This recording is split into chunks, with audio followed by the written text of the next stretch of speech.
No vídeo de hoje vamos falar sobre a doutrina da expiação limitada, uma das doutrinas mais difíceis, mais polêmicas de toda a teologia da Reforma Protestante, mas que, afirmando que Jesus não morreu por todos, acaba nos ensinando muito sobre a graça de Deus, sobre o que de fato é o amor imerecido de Deus por aqueles que têm fé em Jesus.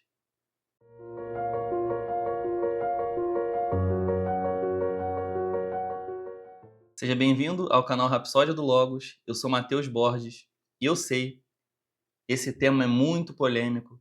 Tem diversos vídeos no YouTube por aí falando sobre isso, mas eu quero que você encare o assunto sem preconceitos, independente da sua tradição cristã, independente de qual seja a sua denominação, independente se você é batista, presbiteriano, assembleano, metodista, independente de qualquer coisa. Encare esse vídeo, se possível, com a sua Bíblia aberta para acompanhar todos os textos que eu vou estar lendo aqui, para que você veja que esse é um ensinamento bíblico e que ele é algo extremamente bonito sobre o amor de Deus. Ele é revelador. É uma doutrina que nos choca, que nos confronta, que ataca as bases daquilo que a tradição cristã evangélica brasileira, vamos dizer assim, ela entende como certo, como bíblico, mas que não está fundamentado nas Escrituras. E no vídeo de hoje, a gente vai estar estudando exatamente isso. Nosso vídeo está aqui, como sempre, dividido em alguns tópicos. Eu vou mencionar para vocês, para a gente poder abordar de uma forma um pouco mais didática. Para começar, eu vou estar falando sobre a definição do assunto, sobre o que é expiação limitada. Depois a gente vai abordar, dentro da questão central, o que é que geralmente se acredita sobre o tema? Depois a gente vai ver o caráter limitado da expiação ao longo de alguns versículos bíblicos e, para finalizar, a gente, como sempre, vai trazer aqui algumas reflexões bíblico-teológicas sobre a natureza do sacrifício de Jesus na cruz e o que que isso implica para nós, em que isso aqui muda a nossa vida. A gente compreender ou não que a expiação, que o sacrifício de Jesus na cruz foi de fato limitado, foi de fato por um grupo específico de pessoas. Mas para a gente começar, o que que é expiação limitada? Expiar na Bíblia significa você cobrir algum pecado, você perdoar algum pecado, mas sempre no sentido de reconectar, de reconciliar o homem com Deus. Então, quando a gente observa na palavra de Deus sobre a expiação, sobre expiar pecados, uma linguagem também muito presente no Antigo Testamento, a gente vê que está sempre ligado, sempre envolvido com um sacrifício. Só que na Bíblia, com o advento do Novo Testamento, a gente vê que quem realiza esse sacrifício é Jesus. Ou seja, Deus que foi ofendido pelos nossos pecados, ele nos religa com ele mesmo através de um sacrifício que ele cometeu na pessoa de Jesus Cristo. Um sacrifício que ele fez, que ele realizou na pessoa de Cristo Jesus. É claro, nós afirmamos o Pai, o Filho e o Espírito Santo como Deus, a doutrina da Trindade. Então, expiação limitada. Tenha isso em mente para a gente poder começar de fato aqui. Significa um sacrifício, o ato de cobrir pecados, o ato realizado por Deus para nos religar a Ele, para nos trazer de novo a um relacionamento verdadeiro com Ele. Mas esse ato, ele não foi para a humanidade toda. Em outras palavras, Jesus Cristo não morreu para salvar a humanidade inteira. Calma, encare isso sem preconceitos. Nós já vamos para o texto bíblico, para os textos bíblicos, e vocês vão ver que, de fato, a palavra de Deus nos ensina isso, embora seja algo doloroso de digerir, de encarar. Mas a questão central aqui é que parte da humanidade caída Jesus reconciliou na cruz, porque ele morreu para nos reconciliar com o Pai, para pagar a nossa dívida, para pagar, para apagar também a nossa culpa pelo pecado, para cobrir os nossos pecados. O que Jesus de fato fez na cruz? O que Jesus efetivamente realizou na cruz? A gente já viu aqui nos outros vídeos do nosso canal que a salvação é uma obra monergista, ou seja, é uma obra que parte exclusivamente de Deus. Nós não somos bons o suficientes para contribuirmos com a nossa salvação diante de Deus. Então, a salvação do homem é um ato de graça. Deus nos dá a fé por graça, nós não merecíamos. Essa fé, ela produz bons frutos, produz boas obras, mas não é por causa dessas boas obras que Deus nos deu a fé, entende? A ordem é diferente. Então, partindo do fato que a salvação, ela depende exclusivamente de Deus, novamente, vamos pensar na ótica do que geralmente se acredita que Jesus fez na cruz. A gente só tem duas opções. Se a gente diz que Jesus morreu por todos, como a maioria das igrejas no Brasil e no mundo defendem, se Jesus morreu por todos, por que nem todos são salvos? É uma pergunta que a gente precisa se fazer. E muitos respondem, porque eles escolheram não crer em Deus. Mas calma aí, vamos dividir então as possíveis respostas a isso em duas opções principais. Se você souber de uma terceira, comenta aqui, por favor. Opção número 1. Se Jesus morreu por todos, por que nem todos são salvos? Opção número 1. Resposta número 1, como você quiser. Nem todos são salvos porque Deus respeita a escolha das pessoas. Essa é a solução mais comum para esse dilema. Então, se você reparar, a liberdade humana está no centro. Quer dizer que Deus, como um bom pai, que ama todo mundo, que quer salvar todo mundo, ele vê um filho que está indo tomar um veneno e ele não impede esse filho de tomar o veneno. É claro que eu estou usando aqui uma analogia, estou falando do pecado. Esse Deus, ele respeita a liberdade do seu filho e deixa o filho amado morrer. Esse é o Deus das Escrituras? Eu acho que não. Então, vamos para a segunda opção. Porque já vimos que a primeira opção coloca a liberdade do homem no centro de tudo e pinta Deus como um Deus omisso, um Deus mau. Não é o Pai de Jesus Cristo. Não é. Opção número 2. Se Jesus morreu por todos, por que nem todos são salvos? Resposta número 2. Porque ele não morreu para salvar a todos, ele morreu para abrir a possibilidade de salvação para todos. No passado remoto, quando eu era um arminiano praticamente pelagiano, eu já falei isso aqui dentro de uma igreja. Pois é. Isso é uma grande heresia. Essa opção número 2 ela consegue ser pior do que a opção número 1. Porque ela, ao dizer que na verdade Jesus não salvou ninguém, ele abriu a possibilidade para as pessoas se salvarem, ela retira a glória de Jesus da cruz e coloca sobre o homem. É uma teologia antropocentrista. Ela coloca o homem no centro de tudo. E aí nós temos dois problemas principais. E, na verdade, eu vou aqui resumir em uma coisa só. A gente vai caminhar para a conclusão do chamado teísmo aberto. O que é isso? É uma visão teológica que afirma que o futuro não é uma história fechada e Deus ele está aprendendo conosco. Olha que coisa absurda, mas as pessoas realmente defendem isso. Muita gente defende isso. E se Jesus efetivamente não salvou ninguém, então são as pessoas que se salvam, certo? Quando elas escolhem, elas se salvam. Elas têm uma parte dessa glória. Você começa a perceber como isso soa estranho.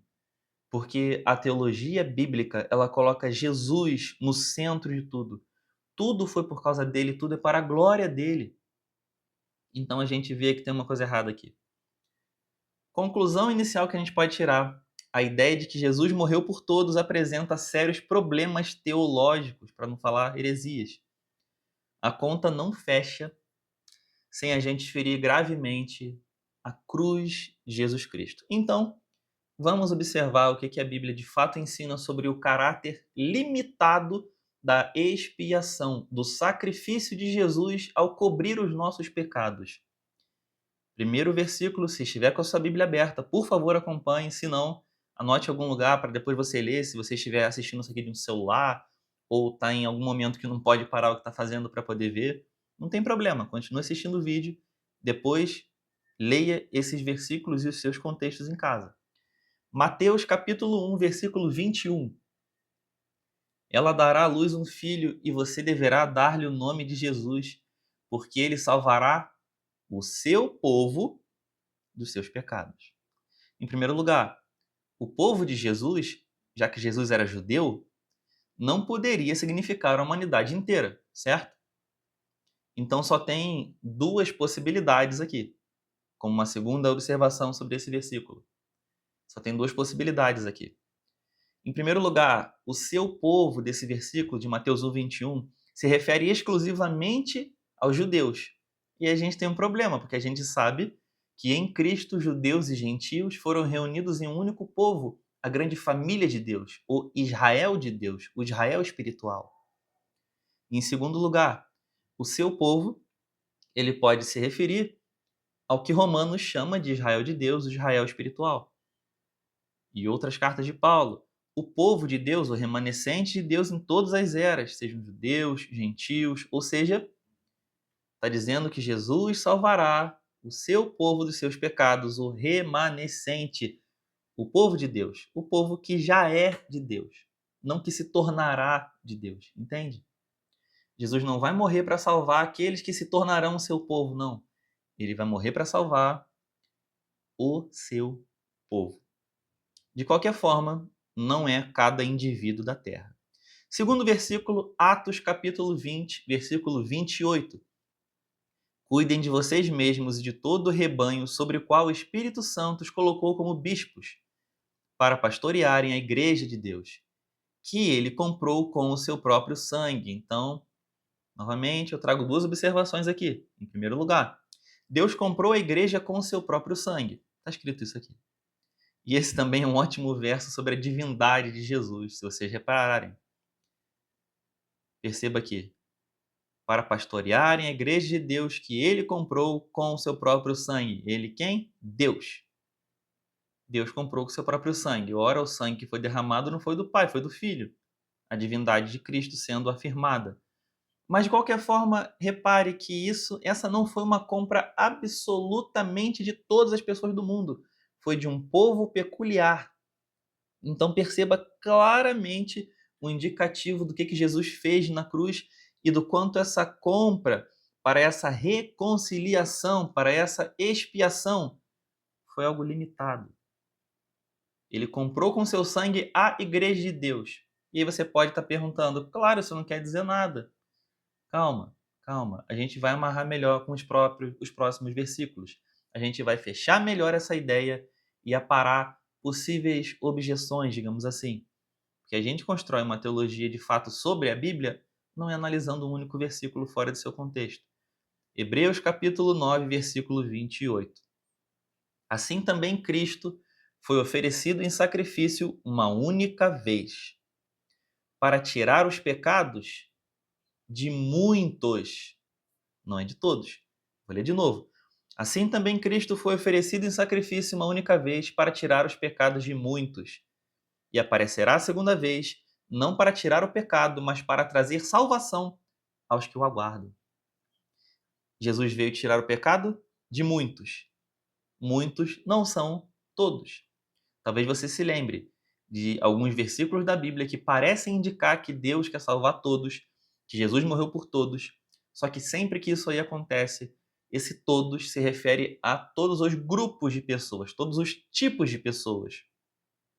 Nunca está falando de cada indivíduo da Terra. Até porque esse Deus é todo-poderoso e ele quer salvar todo mundo, mas ele não salva. Isso cria uma contradição, algo estranho.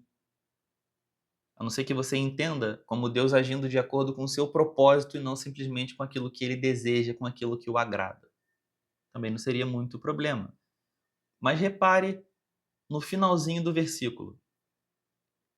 Para trazer salvação aos que o aguardam. Quem são os que o aguardam? São esses muitos. que ele comprou com o seu sangue, como sacrifício uma única vez. E nós vemos isso de novo aqui em Mateus 26, 28, quando diz assim: Isto é o meu sangue da nova aliança, que é derramado em favor de muitos para perdão de pecados. Não fala que é derramado em favor de todos. Mateus 26, 28, procura na sua Bíblia. Vamos agora para 1 Pedro, capítulo 2, versículo 24.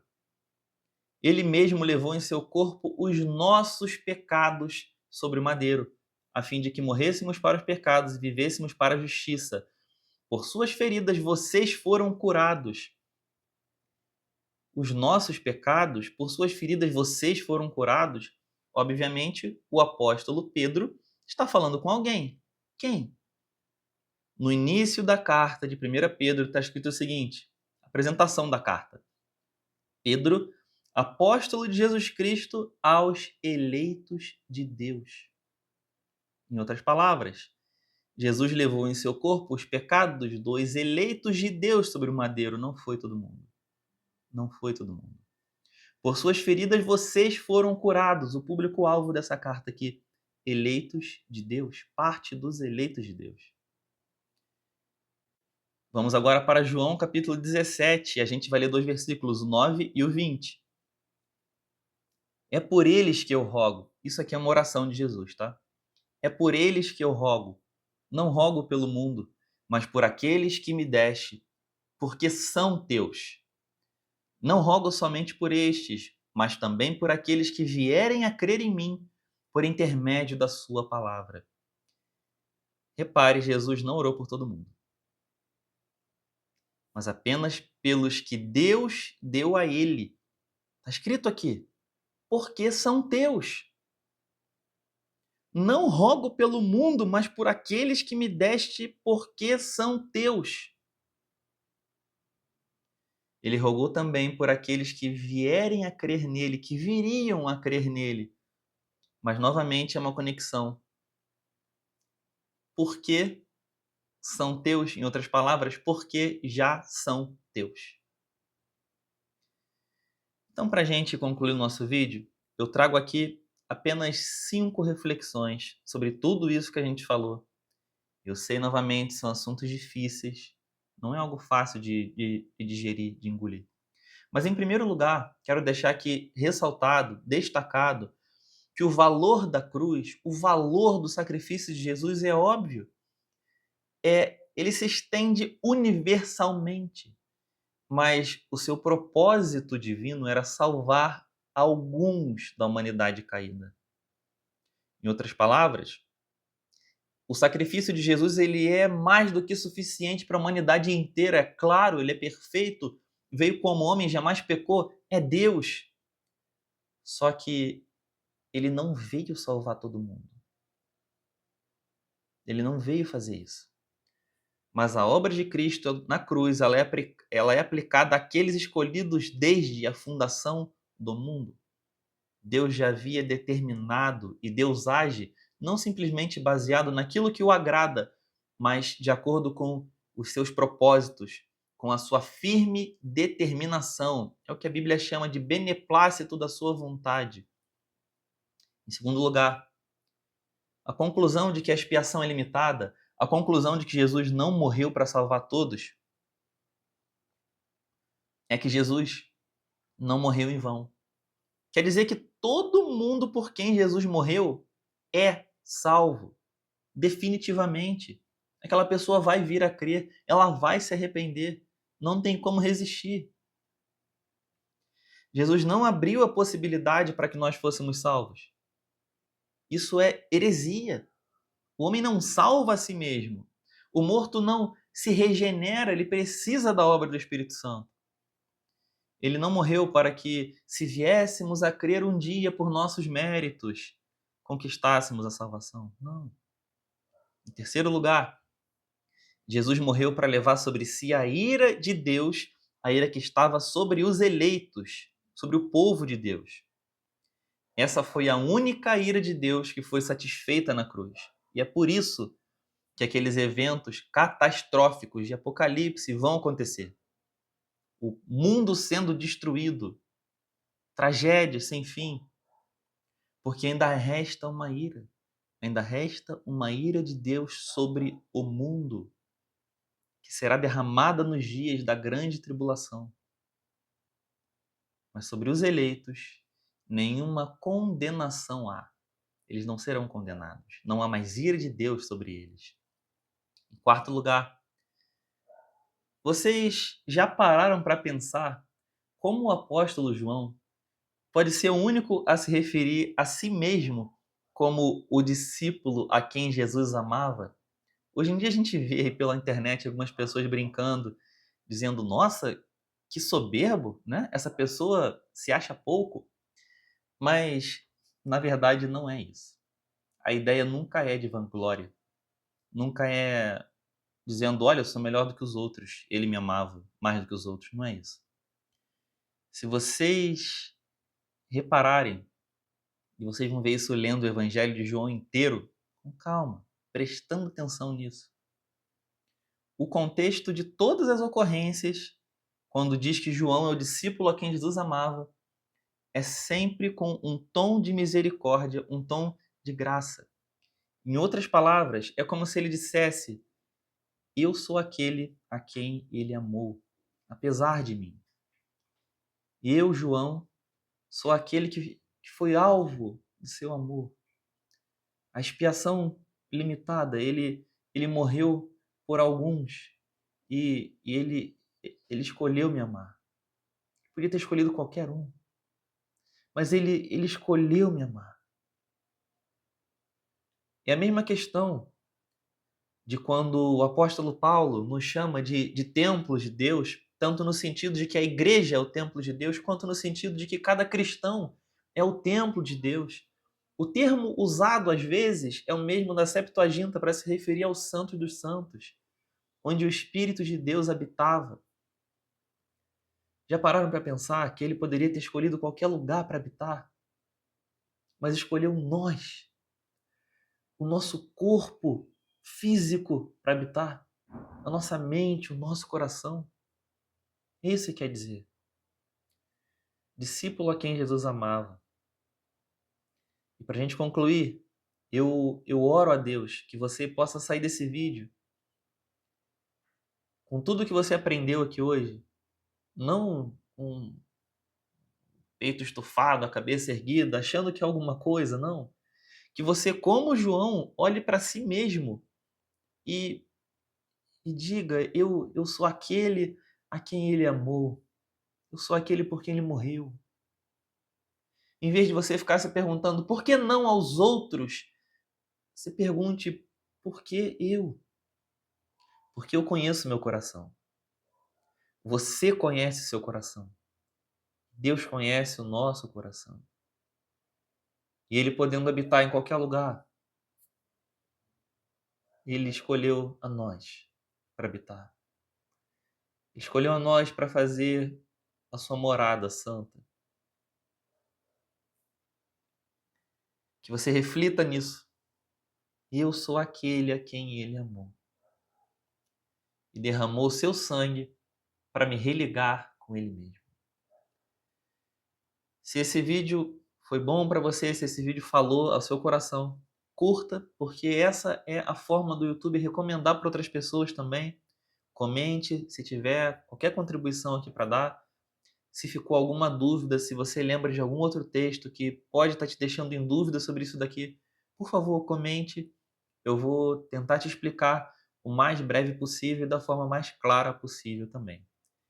Que Deus te abençoe e até o próximo vídeo.